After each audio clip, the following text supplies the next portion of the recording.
Serait-il possible d'imaginer un empire qui, après avoir régné sur 3 continents pendant 600 ans, a tout perdu en l'espace d'une décennie pour renaître totalement métamorphosé? Que se produit-il quand le dernier sultan prend la fuite à l'aube, alors qu'un général insurgé déclare une république depuis les hauteurs d'Anatolie? C'est le récit grandiose de la disparition de l'Empire ottoman et de l'émergence de la Turquie contemporaine. Comment un géant se laisse-t-il tomber? L'Empire ottoman, qui à son sommet avait fait trembler Vienne et contrôlé les voies commerciales entre l'Europe et l'Asie, avait déjà commencé à décliner longtemps avant le XXe siècle. Les représentants européens le considéraient avec mépris comme l'homme malade de l'Europe. Mais peu d'entre eux ont saisi la portée de la crise imminente. Visualiser un empire où les janissaires, autrefois source de crainte en Europe, s'étaient métamorphosés en une classe corrompue, opposée à toute tentative de réforme. Tandis que les grandes puissances européennes encourageaient discrètement les soulèvements, les habitants chrétiens des Balkans désiraient ardemment l'autonomie. Dans une situation où les finances de l'État étaient si démunies que 60% des recettes servaient à acquitter la dette extérieure, principalement envers les banquiers français qui avaient fait de l'Empire leur colonie financière. Le sultan Abdulhamid II a travaillé assidûment pour moderniser l'Empire en mettant en place des réformes connues sous le nom de Tanzimat. Toutefois, chaque progrès vers la modernité était confronté à la résistance des partisans du traditionnalisme. C'était comparable à tenter de traiter un patient en stade terminal avec des médicaments que le patient lui-même refusait. L'autonomie était accordée progressivement aux provinces. La Grèce en 1821, la Serbie en 1835, suivie par la Roumanie et la Bulgarie en 1878.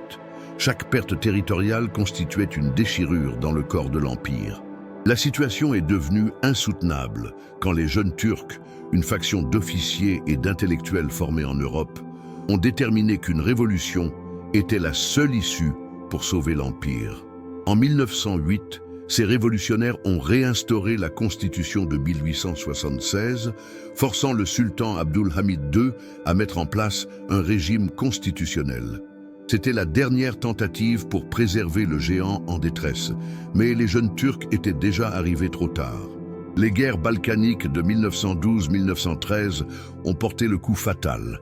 En l'espace de 2 ans, l'Empire ottoman a vu disparaître 83% de ses territoires en Europe, tandis que 69% de sa population européenne s'est évaporée.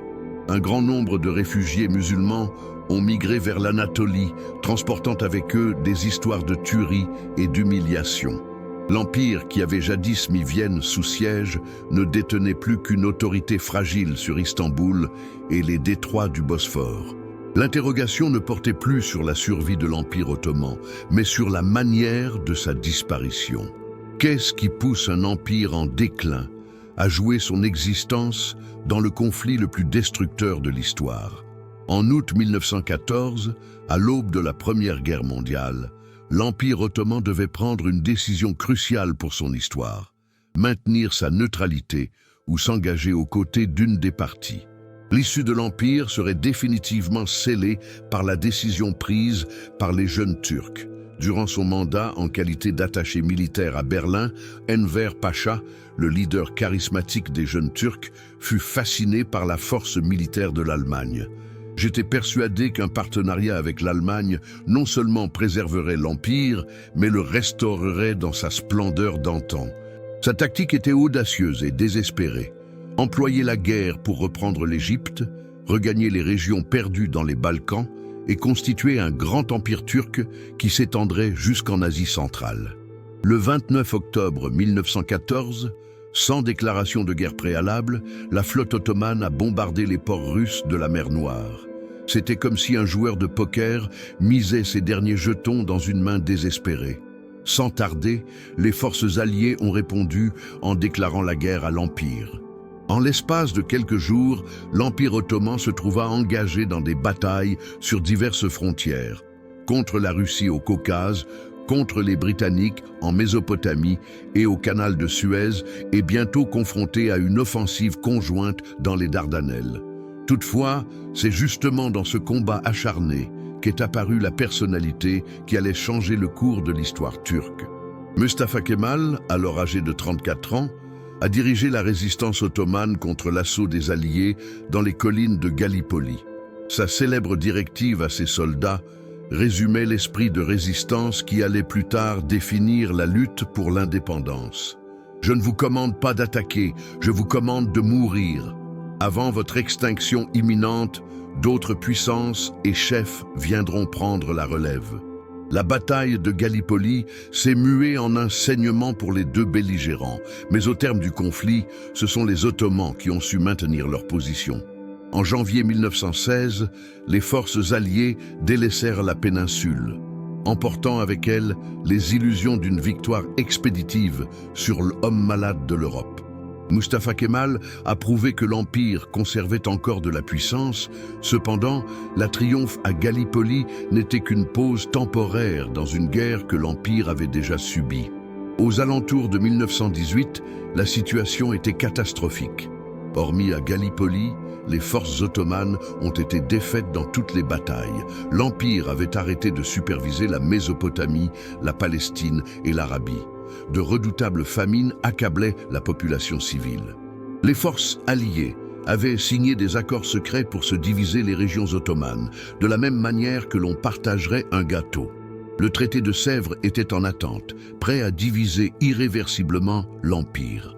Ce que ne savaient pas les Alliés, c'est que leur triomphe avait sculpté la figure qui mènerait la plus intense résistance de leur histoire. Est-il envisageable qu'un individu puisse altérer le destin d'une civilisation tout entière? Le 19 mai 1919, Mustafa Kemal a officiellement débarqué au port de Samsun, sur la mer Noire, en tant qu'inspecteur désigné par le gouvernement d'Istanbul pour superviser la démobilisation des forces ottomanes en Anatolie.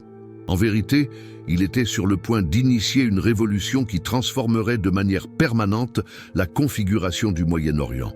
La situation était sans espoir.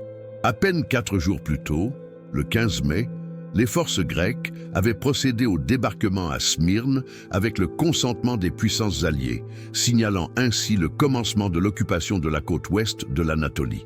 Dans le cadre de la Grande Idée, les Grecs aspiraient à rétablir l'Empire byzantin, projetant un grand État grec qui s'étendrait de la mer Égée à la mer Noire. Pour eux, c'était l'accomplissement de 400 ans de désir de vengeance contre l'Empire qui a pris Constantinople en 1453. Cependant, Mustafa Kemal voyait la situation d'une manière différente. Tandis que le sultan Mehmed VI à Istanbul faisait des négociations avec les forces alliées, prêt à supporter tout affront pour garder son trône, Kemal comprenait que la situation nécessitait une rébellion complète. Durant les mois subséquents, il a sillonné toute l'Anatolie pour tenir des conférences à Erzurum et Sivas, endroits où le pacte national a été conçu. Un texte déterminant les limites minimales tolérables pour une nation turque. L'administration d'Istanbul a immédiatement réagi. Mustafa Kemal a été destitué de son rang militaire et son arrestation a été ordonnée. Cependant, il était déjà trop tard. Le 23 avril 1920, la Grande Assemblée nationale turque a tenu sa réunion à Ankara, une petite ville située au cœur de l'Anatolie. Dans une résolution marquante, cette assemblée a statué que le gouvernement légitime de la Turquie ne résidait pas à Istanbul, mais plutôt à Ankara. Il s'agissait d'une déclaration de guerre non seulement à l'encontre des envahisseurs étrangers, mais également contre le sultanat lui-même. La guerre pour l'indépendance turque avait commencé et une bataille à multiples facettes se préparait. Avec une armée moderne fournie par les Britanniques, les Grecs avançaient vers le cœur de l'Anatolie depuis l'ouest. À cette époque, les Français avaient la main mise sur la Cilicie et appuyaient l'établissement d'une autonomie arménienne. Dans l'Est, les Arméniens, avec l'appui de leurs alliés, avaient pour objectif de reconquérir leurs territoires historiques. Les nationalistes turcs se trouvaient assiégés, manquant de reconnaissance internationale, à court de moyens et affrontant des opposants de toutes parts. Toutefois, Kemal détenait une qualité que ses opposants sous-estimaient, la détermination inébranlable d'un peuple qui se battait pour sa survie. Ses premiers triomphes étaient modestes, mais importants. Durant les 2 batailles d'Innu en janvier et avril 1921, les troupes grecques ont connu des revers, prouvant ainsi la capacité de l'armée nationaliste à persister. Le dernier affrontement s'est déroulé entre août et septembre 1921 sur les bords de la rivière Sakarya, à une distance d'à peine 80 km d'Ankara.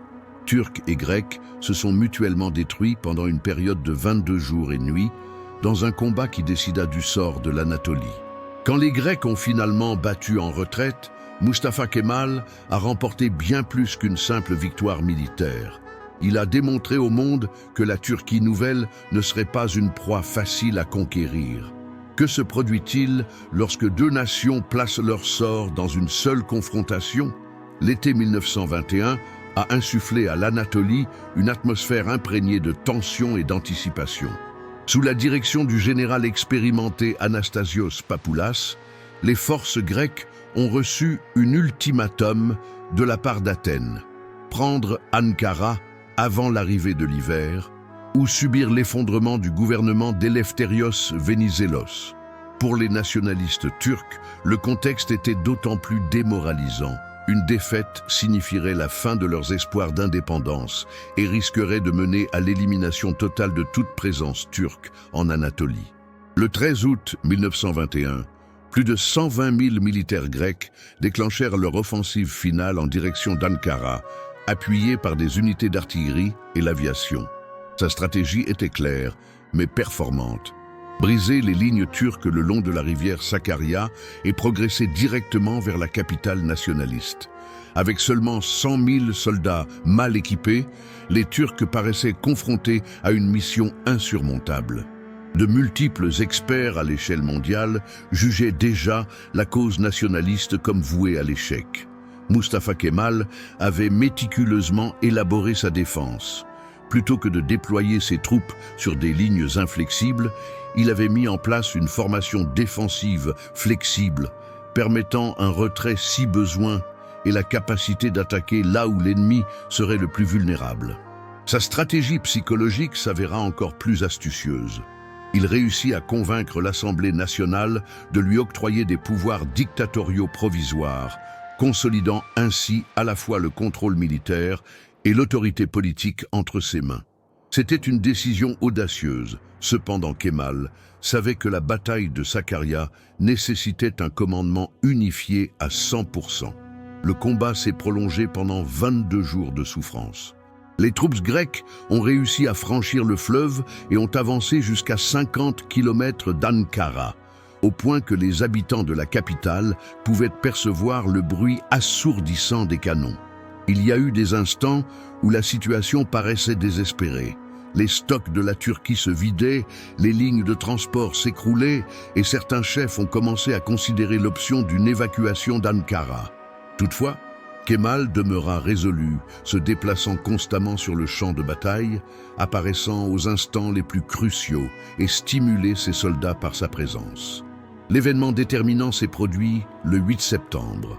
Suite à 3 semaines consécutives de combats, les Grecs, détenant des lignes d'approvisionnement surchargées et se sentant exténués, ont commencé à montrer des signes de lassitude. Kemal ordonna une contre-attaque générale, rassemblant toutes ses réserves pour un assaut coordonné qui rompit les lignes grecques. Quand l'ennemi a commencé à battre en retraite le 13 septembre, non seulement la bataille de Sakarya s'est terminée, mais c'est aussi le début du démantèlement irréversible des ambitions grecques en Asie mineure. La Grande Assemblée nationale, reconnaissant l'ampleur de la victoire, octroya à Mustafa Kemal le titre de Gazi, victorieux, et le rang de maréchal de camp, le désignant officiellement comme le leader incontesté de la résistance turque. Comment conclut-on un rêve qui a perduré pendant 3000 ans? Mustafa Kemal a ordonné le déclenchement de la grande offensive à 5h30 du matin, le 26 août 1922. Cette opération militaire visait à expulser définitivement les Grecs d'Anatolie. Ce qui a suivi a représenté l'une des opérations militaires les plus dévastatrices et performantes de l'histoire récente, bien qu'aussi parmi les plus tragiques en raison de ses conséquences humanitaires. La stratégie turque se caractérisait par une violence déconcertante. Percer les lignes grecques à Afyonkarahisar grâce à une attaque ciblée, puis exploiter l'ouverture pour encercler et réduire totalement l'armée grecque en Asie mineure. Les Grecs, fermement ancrés dans des positions qu'ils avaient consolidées depuis plus d'1 an, étaient persuadés de pouvoir faire face à toute attaque turque. Le général Georgios Hatzianestis, commandant en chef, avait déclaré avec conviction que leurs positions étaient impossibles à prendre. C'était une confiance qui ne tiendrait exactement que 3 jours. Le 30 août, les défenses de la Grèce se sont totalement écroulées. Ce qui avait d'abord été une retraite stratégique s'est rapidement mué en un exode massif.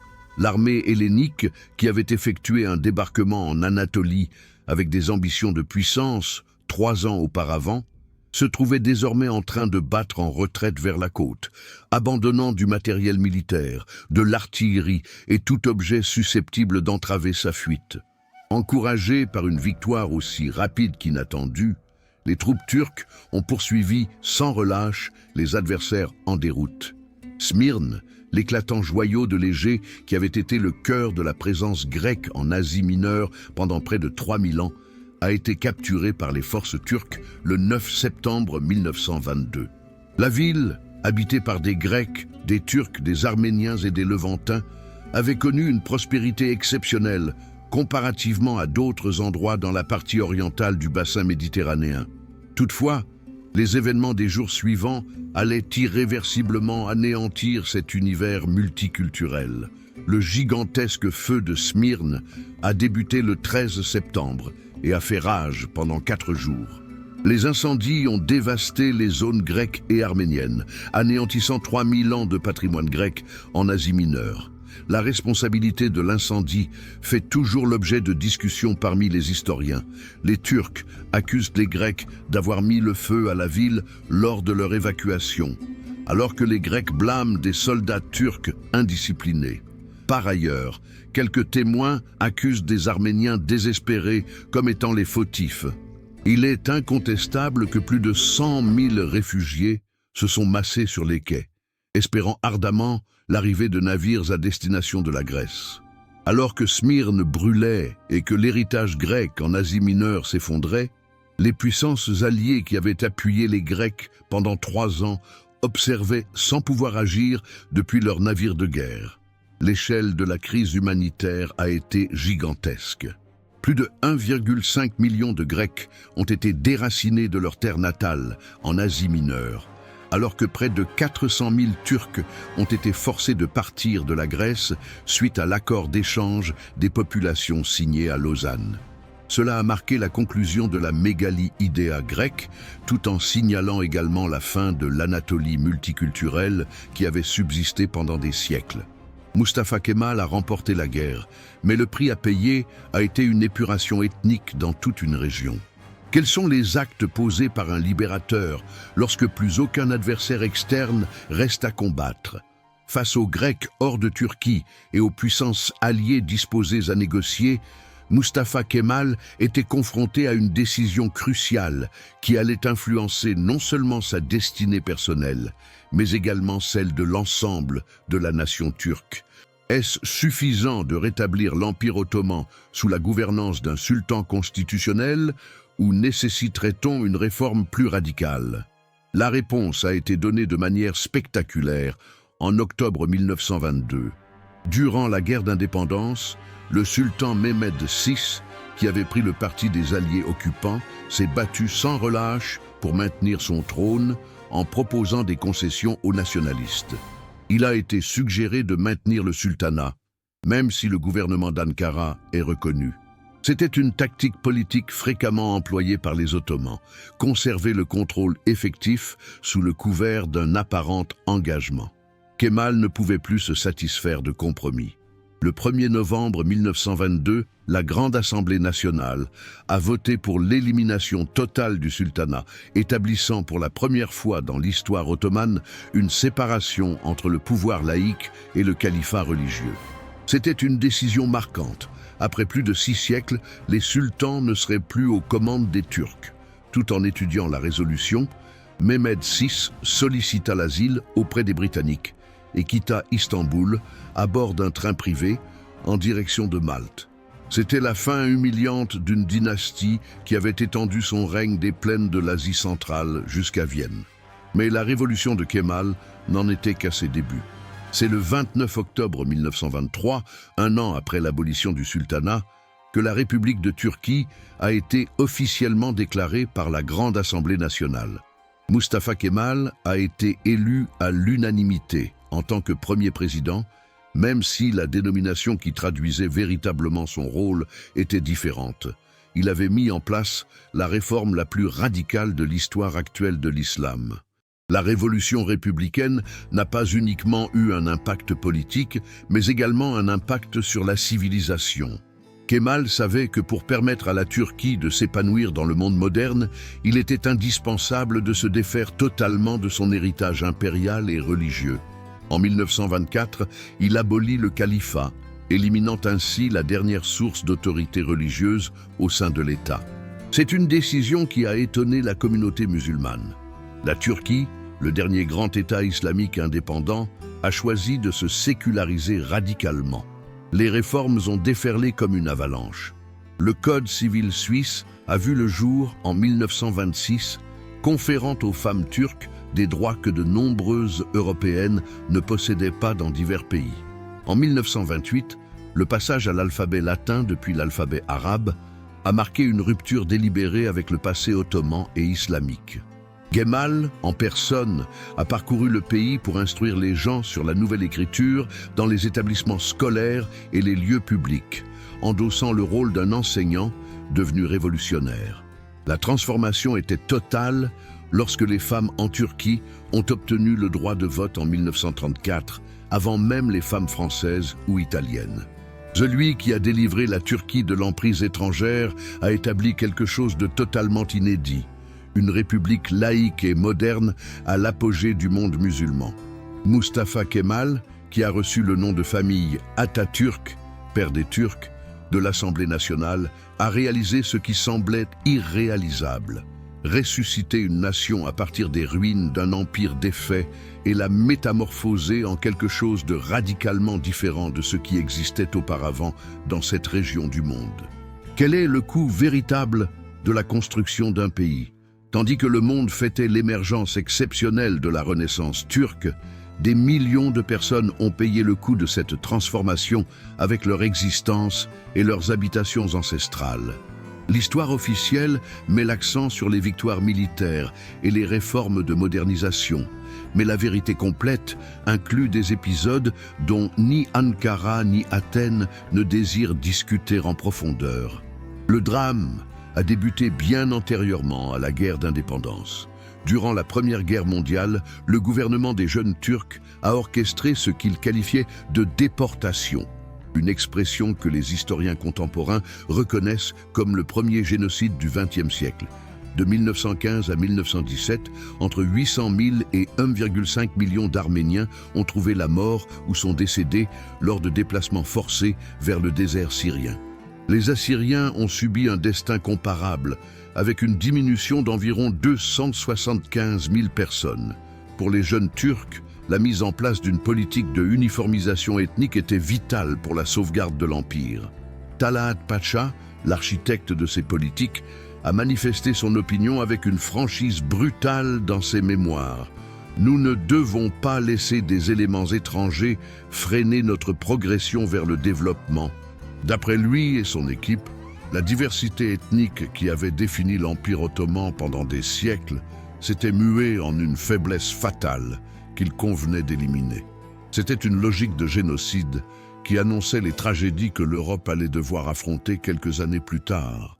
Quand Mustafa Kemal a accédé au pouvoir, il n'a pas seulement hérité des conséquences de ses crimes, mais également de l'état d'esprit qui les avait rendus possibles. Au cours de la guerre d'indépendance, les atrocités ont continué. En septembre 1922, après l'arrivée des troupes turques à Izmir, un grand nombre de Grecs et d'Arméniens ont été massacrés avant le terrible incendie.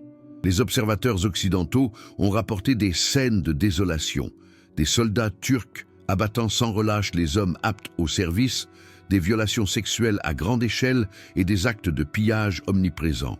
Le traité de Lausanne de 1923 a suggéré l'échange forcé de populations comme une mesure humanitaire afin d'éviter des atrocités similaires à l'avenir. Effectivement, cela représentait le plus grand nettoyage ethnique juridiquement permis de l'histoire moderne jusqu'à cet instant. 1 200 000 Grecs orthodoxes ont été déplacés de Turquie, alors que 400 000 Turcs musulmans ont été forcés de partir de la Grèce. Des familles ayant vécu au même lieu pendant un millénaire ont été entassées dans des trains de bétail, chacune emportant une valise. Ces chiffres dissimulaient en réalité une tragédie humaine d'une envergure immense. Georgios Seferis, futur lauréat du prix Nobel, n'était âgé que de 2 ans lorsque sa famille a été déportée de Smyrne. Des décennies plus tard, l'histoire pourrait dire « Nous sommes un peuple en exil. Nous portons le poids d'une patrie qui n'existe plus. » Selon la perspective turque, les réfugiés originaires des Balkans et du Caucase faisaient leur arrivée en Anatolie avec des témoignages tout aussi tragiques de collectivités brûlées et de familles disloquées. Atatürk n'a jamais manifesté publiquement de regret pour ses actes, ni ne les a glorifiés. D'après lui, ces dépenses sont essentielles pour constituer une Turquie ethniquement homogène en mesure de résister à d'éventuelles menaces extérieures dans le futur. En 1923, 80% des habitants de l'Anatolie étaient turcs et musulmans, comparativement à 62% en 1914. La Turquie contemporaine avait vu le jour, mais sur les ruines des minorités qui avaient habité ces terres pendant des millénaires. Comment un empire peut-il se fragmenter tout en restant en existence, tandis que les troupes ottomanes trouvaient de la mort dans les fossés de Gallipoli et les déserts inhospites de Mésopotamie? Des rencontres discrètes se tenaient déjà à Londres et Paris, entre diplomates européens, afin de décider du sort de leur territoire. Le récit de ces accords secrets révèle une trahison d'une ampleur colossale qui a modifié à jamais la configuration du Moyen-Orient. L'histoire a débuté en mai 1916, quand le diplomate britannique Mark Sykes et son collègue français, François-Georges Picot, ont tenu une rencontre secrète au sein d'un bureau du gouvernement londonien. En principe, leur mission était facile, mais en réalité elle s'est révélée dévastatrice, attribuer les territoires arabes de l'Empire ottoman à leurs pays respectifs. Armés d'une carte qu'ils ont établie devant eux, ils ont dessiné des trajectoires rectilignes à travers le désert, faisant fi entièrement des réalités tribales, religieuses et ethniques de la région. La France aurait la main mise directe sur la côte syrienne et le Liban, tout en exerçant une influence sur les terres intérieures de la Syrie. La Mésopotamie, actuellement l'Irak, ainsi que la partie méridionale de la Palestine, resterait sous contrôle britannique. En raison de son importance religieuse, le reste de la Palestine serait placé sous un régime d'internationalisation. C'était une stratégie qui paraissait traiter avec finesse les ambitions coloniales des deux puissances, tout en négligeant les résidents de ces zones. La situation était paradoxale. Pendant que Sykes et Picot établissaient des frontières, le Royaume-Uni assurait en même temps l'indépendance aux Arabes en retour de leur soulèvement contre les Ottomans. Laurence d'Arabie parcourait le désert à dos de cheval, convainquant les leaders arabes que se battre aux côtés des Britanniques garantirait leur émancipation. Le shérif Hussein de la Mecque a obtenu des lettres du haut-commissaire britannique en Égypte, Henry McMahon, lui assurant un grand empire arabe autonome allant du Yémen à la Turquie. Cependant, les actes de trahison ne se sont pas arrêtés à ce point.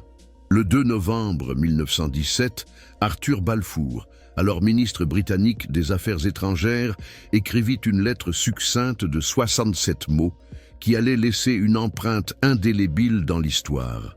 La déclaration Balfour assurait l'appui britannique à la création en Palestine d'un foyer national destiné au peuple juif.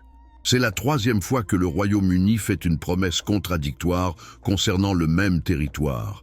Ils ont initialement promis la Palestine aux Arabes, puis aux Français pour une internationalisation, et maintenant aux sionistes.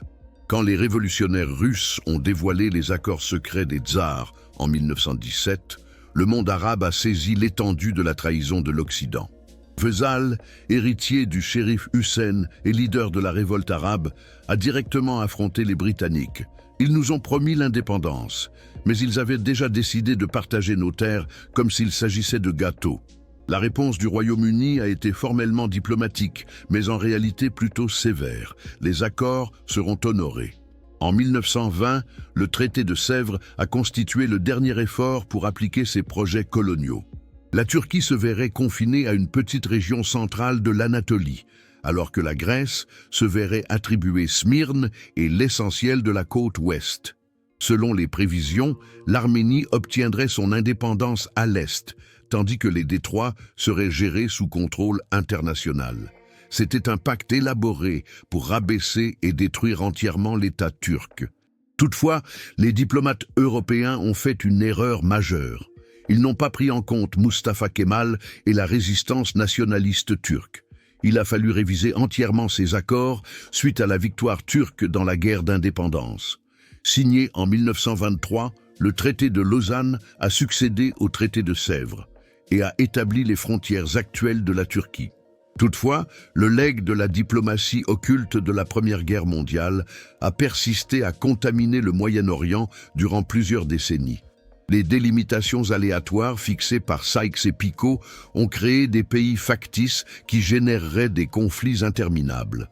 L'Irak, la Syrie, le Liban et les limites israélo-palestiniennes demeurent des régions de conflit à l'heure actuelle, bien plus d'une centaine d'années après que le destin de millions de personnes a été décidé par 2 délégués européens sans tenir compte de leur opinion. Est-il envisageable qu'une seule personne puisse redéfinir une civilisation? En 1923, lorsque Mustafa Kemal Atatürk envisageait le futur de la Turquie, il ne s'est pas contenté d'identifier l'impératif de rebâtir une nation dévastée par la guerre. Elle a profité de l'opportunité pour bâtir quelque chose d'entièrement nouveau. Une Turquie moderne, laïque et occidentale, qui se détache radicalement d'un millénaire de tradition islamique et impériale. Ce qui a suivi a été la révolution culturelle la plus ambitieuse et la plus réussie de l'histoire contemporaine. Atatürk percevait que la véritable indépendance ne se résumait pas aux aspects militaires ou politiques, mais englobait aussi la sphère civilisationnelle. Afin qu'un pays soit véritablement libre, a-t-il déclaré devant l'Assemblée nationale, il faut qu'il soit libre d'esprit, libre de conscience et libre en termes de culture. C'était une déclaration d'antipathie envers l'ancien régime ottoman, ainsi que contre la posture qui a permis à la Turquie de subir l'ignominie aux mains de puissances étrangères pendant de nombreuses années.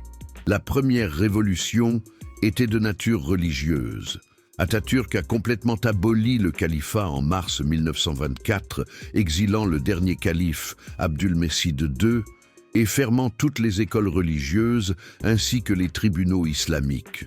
C'était une décision qui a secoué l'univers islamique. De New Delhi à Casablanca, des millions de musulmans considéraient le calife turc comme leur leader spirituel. Mais Atatürk ne fléchissait pas. La religion est comparable à un serpent venimeux. Tant qu'elle garde son poison, elle demeurera toujours dangereuse. La solution réside dans la science et la rationalité. L'innovation de l'alphabet a été encore plus radicale. En 1928, Atatürk a ordonné que le turc abandonnerait l'alphabet arabe, qui avait été utilisé pendant plus de 1000 ans en faveur de l'écriture latine. Ce n'était pas une simple évolution technique, c'était une rupture délibérée avec le passé islamique et une porte d'entrée vers l'Occident. Atatürk a lui-même parcouru le pays en tant que professeur ambulant, enseignant de manière directe sur le nouvel alphabet dans les institutions éducatives et les lieux publics. Nous sommes un pays qui doit réapprendre à lire, a-t-il affirmé en esquissant sur un tableau dans un humble village d'Anatolie. Toutefois, la transformation la plus radicale fut la reconfiguration du rôle féminin. En 1926, la Turquie a mis en œuvre le Code civil suisse, octroyant aux femmes des droits de succession, de divorce et de garde comparables à ceux des hommes. C'était une régulation plus progressiste que celle que l'on retrouve dans plusieurs pays européens. Le droit de vote a été accordé aux femmes turques en 1934. les précédents de 10 ans par rapport aux femmes françaises et de 16 ans par rapport aux femmes belges. Atatürk soulignait sans cesse « Une nation qui n'offre pas aux femmes l'éducation qu'elles méritent ne peut avancer ». La réforme a été réalisée grâce à la révolution linguistique.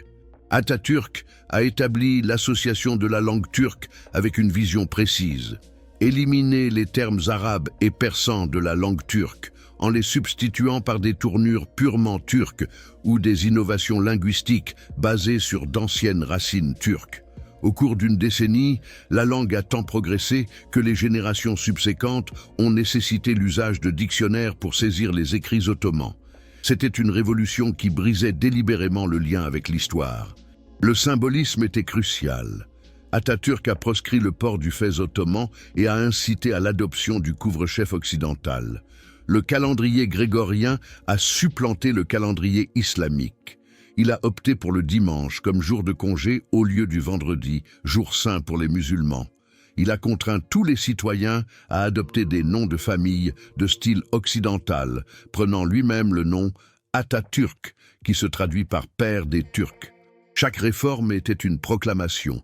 La Turquie moderne ne serait pas un prolongement de l'Empire ottoman, mais son contraire total. Les résultats ont été remarquables. En 15 ans, la Turquie a évolué d'une nation islamique médiévale vers une république contemporaine et laïque. Le niveau d'alphabétisation a augmenté, passant de 8% à 40%. L'entrée des femmes dans les universités et divers métiers a débuté. Ankara est devenue une capitale moderne, dotée de grandes avenues et d'un style européen. Le projet d'Atatürk a porté ses fruits. Il avait construit une nouvelle Turquie qui, bien qu'elle repose sur les décombres de l'Empire ottoman, se distingue radicalement de tout ce qui avait existé auparavant dans cette partie du monde. Quel est l'impact lorsque la construction d'une nation nécessite l'effacement d'autres identités ? Bien qu'Atatürk soit admiré comme le fondateur de la Turquie moderne, un grand nombre de personnes au sein des frontières turques révisées ont compris qu'elle n'appartenait pas à cette nouvelle vision nationale. Malgré son essayelle brillance, la révolution kémaliste a eu un aspect sombre qui continue de hanter la Turquie à l'heure actuelle.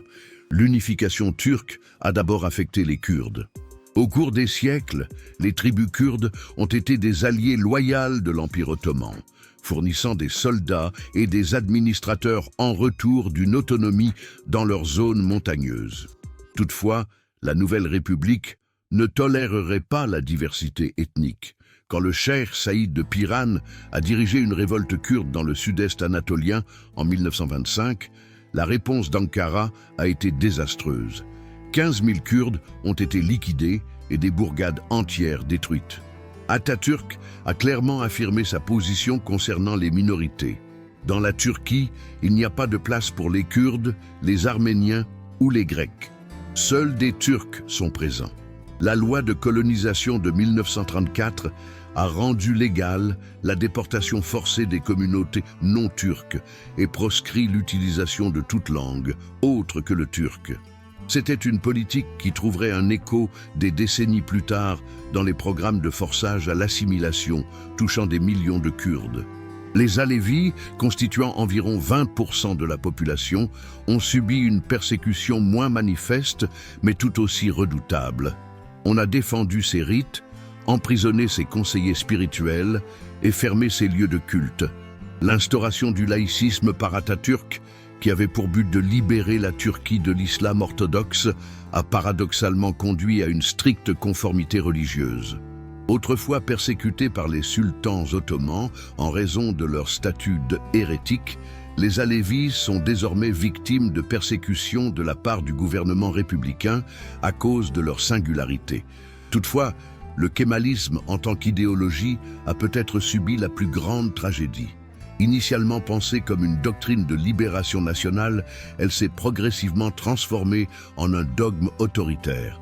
Sous le régime du Parti républicain du peuple d'Atatürk, devenu unique parti autorisé, les élections se sont transformées en une farce et toute critique du système était perçue comme un acte de trahison.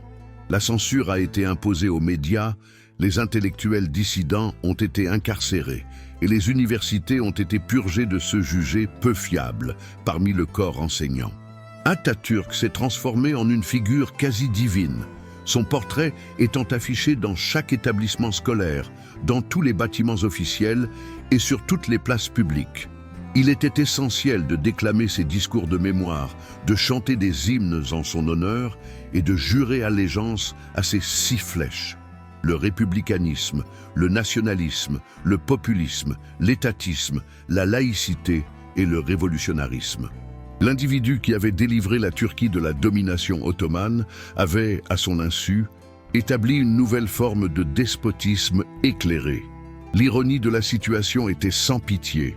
Bien qu'Atatürk ait lutté contre l'impérialisme occidental, il avait totalement embrassé le point de vue occidental sur la race, la nation et le progrès. Il avait rejeté l'islam politique, cependant il a établi une religion civile encore plus ardente, centrée sur sa propre figure.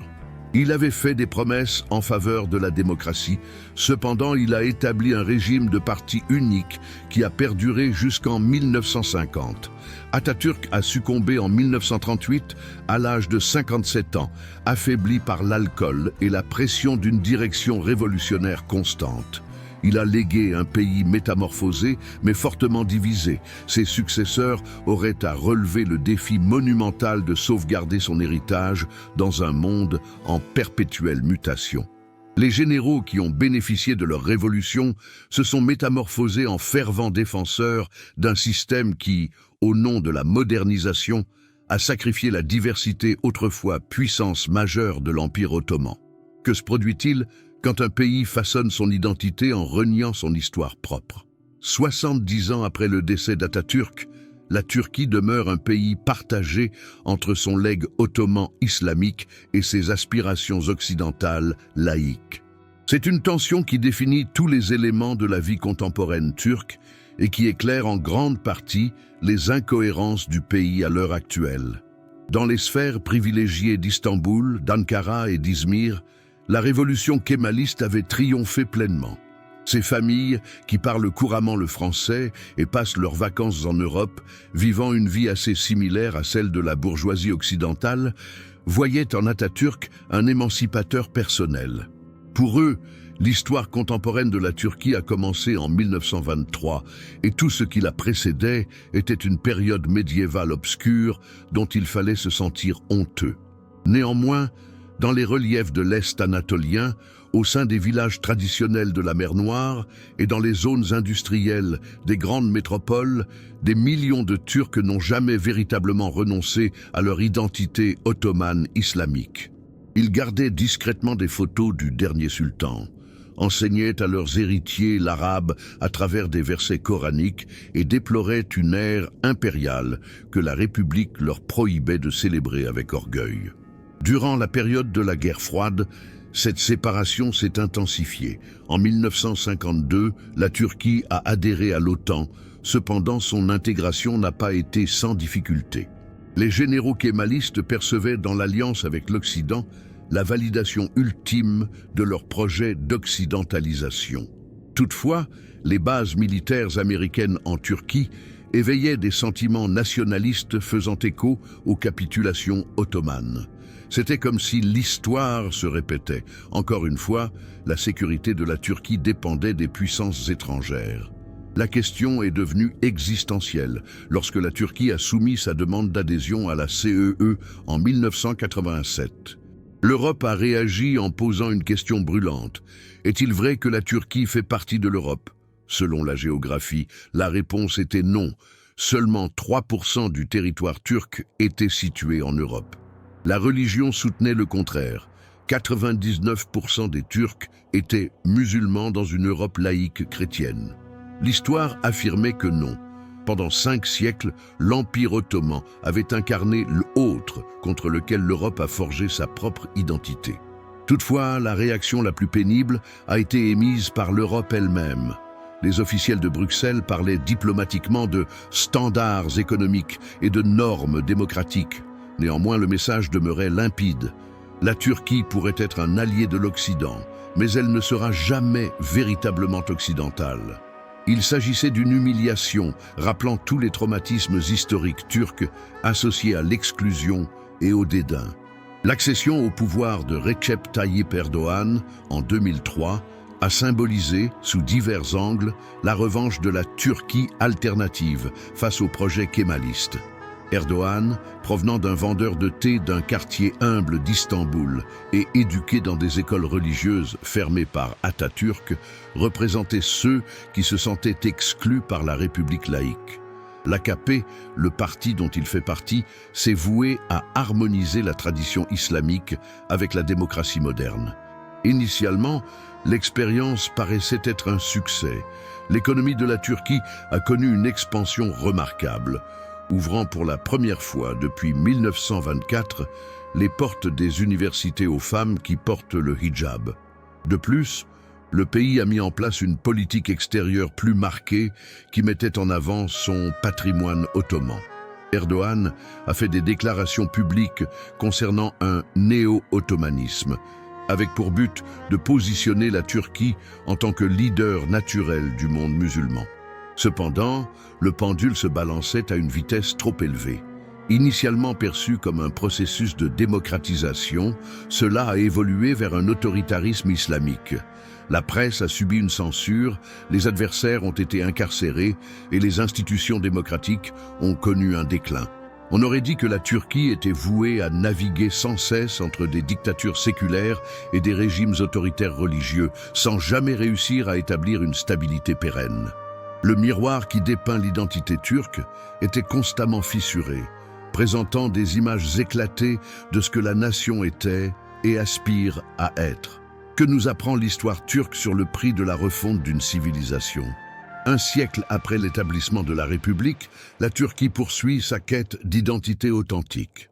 Son histoire ne se résume pas uniquement à la narration d'une indépendance réussie, mais constitue un véritable terrain d'expérimentation vivant, examinant les potentialités et les contraintes de la transformation radicale du pays. La première leçon aborde la nature de l'héroïsme dans l'histoire.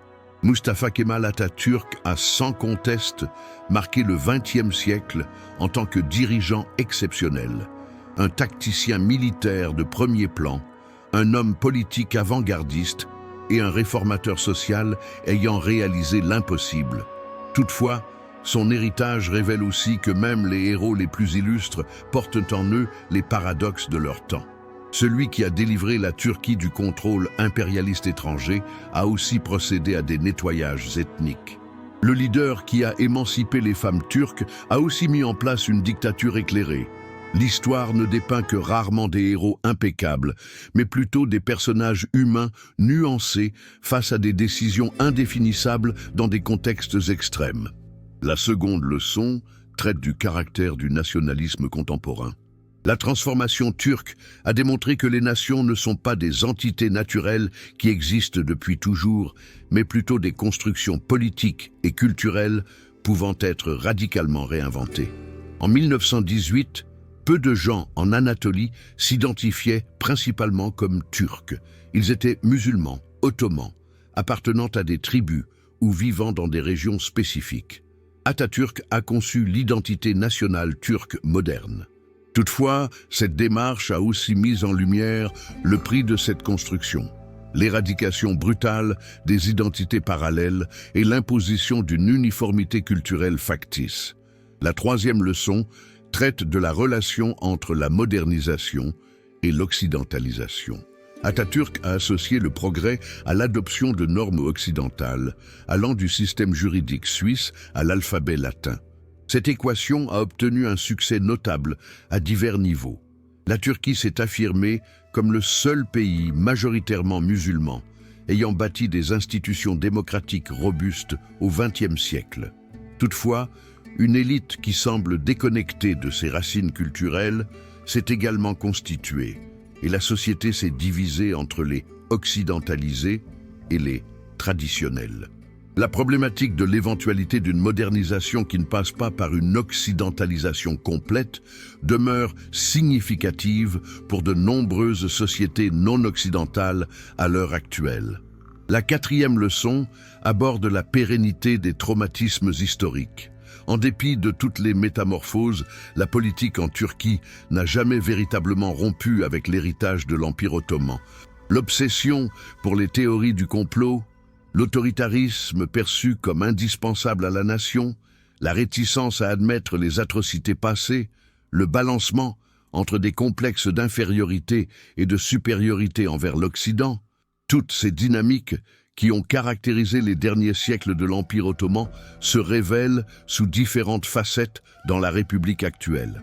Tout comme les individus, les communautés détiennent en elles des traumatismes générationnels qui ne sont pas toujours parfaitement conscients.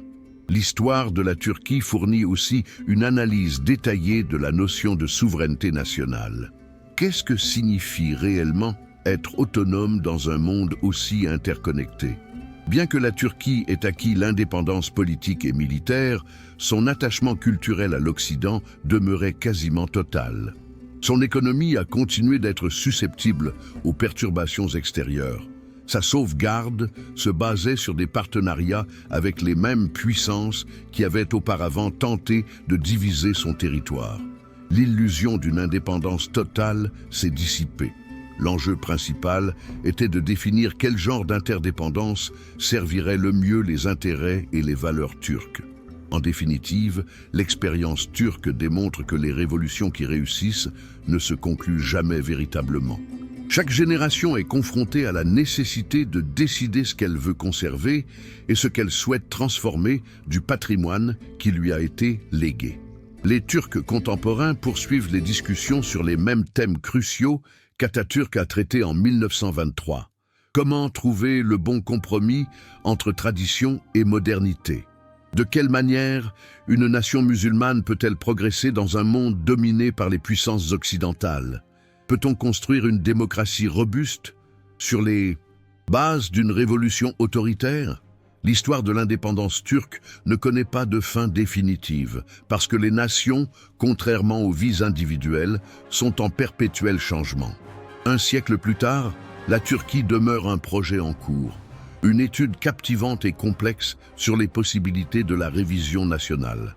Son récit nous signale que les transformations les plus radicales de l'humanité ne sont pas des faits qui se produisent une fois pour toutes, mais des processus sans fin de conflits entre forces antagonistes que chaque génération doit gérer à sa façon. À Istanbul, où les édifices modernes voisinent avec les mosquées de l'époque ottomane, où des femmes en hijab marchent côte à côte avec des femmes d'affaires habillées à l'occidentale, et où se mélangent les appels à la prière en arabe et la musique pop turque, on peut toujours sentir l'influence d'Atatürk. Il ne s'agit pas de déterminer s'il a triomphé ou périclité, mais plutôt comment ces paradoxes continueront à modeler l'avenir d'une nation qui n'a jamais réellement tranché si elle souhaitait être le pont entre diverses sphères ou choisir résolument l'un d'eux. C'est le dernier enseignement sur l'indépendance turque, que les tournants historiques ne solutionnent pas nécessairement les problématiques centrales d'une civilisation, mais les réorganisent de façon originale que chaque période doit gérer avec ses ressources et restrictions propres.